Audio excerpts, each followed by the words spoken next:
నేను ఎవరికి డబ్బులు ఇవ్వలేదు, వాళ్ళంతటి వాళ్ళే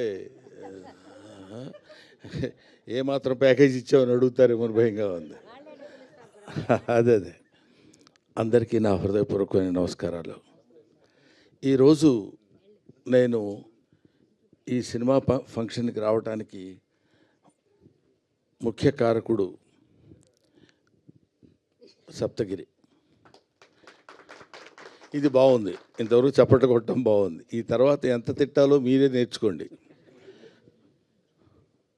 నాకు ఒక ఇన్విటేషన్ లేదు, అవునా కాదైతే ముందే పెట్టుకుని చెప్తున్నా.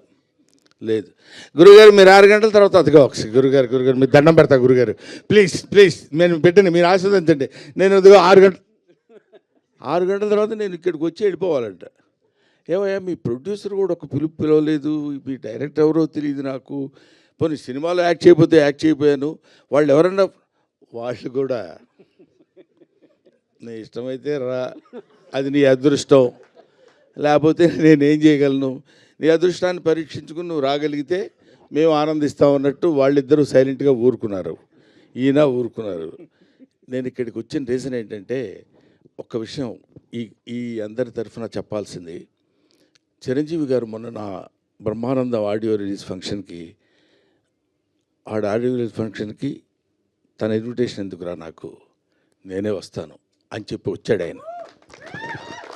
మనం పెద్దవాళ్ళ దగ్గర నుంచి నేర్చుకోవాల్సినటువంటి విషయాలు చాలా ఉన్నాయంటానికి అందులో ఒక విషయం అది రీసెంట్గా నేర్చుకున్నాను. కాబట్టి తమ్ముడు సినిమా కంటే హాస్యనటుడి సినిమా సక్సెస్ కావాలనే కోరికతోటి నేను ఇక్కడికి వచ్చాను.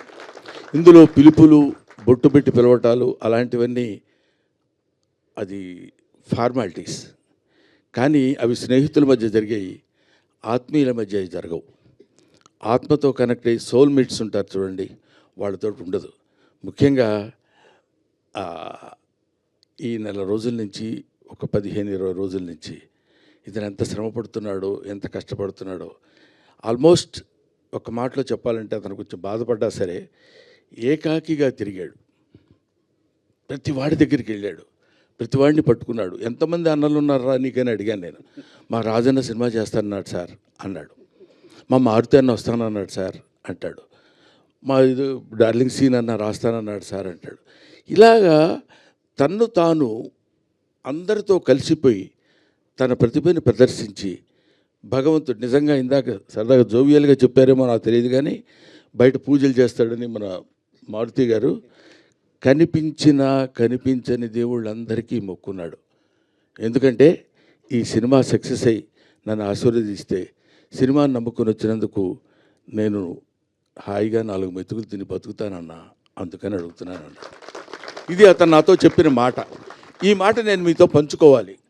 అందుకోసమని నేను ప్రత్యేకంగా ఈ సినిమాతో నాకు సంబంధం లేదు, ప్రొడ్యూసర్తో సంబంధం లేదు, డైరెక్టర్తో సంబంధం లేదు, డబ్బులు ఇవ్వలేదు. అయినా సరే నేను ఒక హాస్యనటుడు ఎప్పుడు ఒంటరి అవ్వకూడదు. ఎవరైనా ఒంటరిగా ఉండొచ్చు. ఎందుకంటే అండి, ఒక చిన్న మాట చెప్పాలి. తెల్లవారు లేస్తే మిగతా హీరోలందరూ, హీరోయిన్స్ అంతా ఎలా ఉంటారో నాకు తెలియదు, విలన్స్ ఎలా ఉంటారో తెలియదు, కానీ కమెడియన్స్ మాత్రం మిమ్మల్ని ఎలా నవ్వించాలి, మామూలుగా ఉన్న ఫేస్ కూడా వికృతంగా పెట్టడానికి ట్రై చేస్తాం. అది గారు అనాలి అంటే నవ్వుతారేమో ఆశ. అలాంటి అనేక రకాలైన ఎక్స్ప్రెషన్స్ పెట్టి మిమ్మల్ని నవ్వించి మీ ఆశీస్సులు పొంది 10 కాలాల పాటు బతుకు తెరువు సాగించాలనుకునే నటుల్లో హాస్యనటుడు ఒకడు. కాబట్టి హాస్యనటుడు ఎప్పుడు ఒంటరి వాడు అవ్వకూడదు, వాడికి అందరూ ఉండాలి. ఎందుకంటే అతని ప్రవృత్తి, అతని వృత్తి ఏంటంటే మనల్ని నవ్వించడం. అటువంటి పవిత్రమైన పనులు చేసేటువంటి వాళ్ళని హాస్యనటులు అంటారు. కాబట్టి మాతృదేవోభవ, పితృదేవోభవ, ఆచార్య దేవోభవ, హాస్యనట దేవోభవ. Thank you very much. నాకు ఈ అవకాశాన్ని కల్పించిన మిత్రులందరికీ నా హృదయపూర్వక నమస్కారాలు తెలియజేసుకుంటూ, ముఖ్యంగా ఇందాక ఆయన పొడుగ్గా ఉన్నారని పేరేంటి, ఎస్కే, పూర్తి పేరు చెప్పరా మీరు? ఏమండి అయ్యా, ఏదో ఒకటి చెప్పండి సార్. ఎస్కే శ్రీనివాస శ్రీనివాస్ కుమార్ ఎందుకు చివరిలో? నాకు ఇంగ్లీష్ వచ్చు. అది శ్రీనివాస్ కుమార్ నాయుడు గారు నా గురించి 2 ముక్కలు చెప్పారు.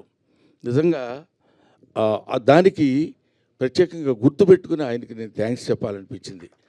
ఎందుకంటే ఆ మాటలేవో బ్రహ్మానందం గురించి 2 ముక్కలు చెప్దామని కాకుండా those words comes from the heart and hearts of him. అది ఇలాంటి వాళ్ళ యొక్క ఆశీస్సులు ఉన్నంత కాలం బ్రహ్మానందానికి తిరిగే ఉంది, బ్రహ్మానందానికి బాధే ఉంది. ఒకటి ముఖ్యంగా ఈ సినిమాలో నాకు తను ట్రైలర్ పంపించాడు. ట్రైలర్ పంపించినప్పుడు చూస్తే మా అప్ప ఉంది అక్కడ. నేను అప్ప అప్ప అని పిలుస్తాను అన్నపూర్ణమ్మ గారిని. బెమ్మయ్య బెమ్మయ్య అని పిలుస్తుంది ఆవిడ. ఇది ఇవాళదే కాదు, 40 సంవత్సరాల సుదీర్ఘమైన ప్రయాణం మాది. అందుకని ఆవిడ కనపడితే నాకు ఒకసారి my happiness knows no bounds. ఇప్పుడు 4 డికేడ్స్ బ్యాచ్ తిరిగి తిరిగి అటు తిరిగి ఇటు తిరిగి, అప్పట్లో ఒక చోట సినిమాలు ఉన్న రోజులు కాకుండా రోజుల్లో ప్రతి చోటుకి వెళ్ళి కష్టాలు సుఖాలు పంచుకుని ఒక ముద్దలు పంచుకొని తిన్న బ్యాచ్ మా అప్పది.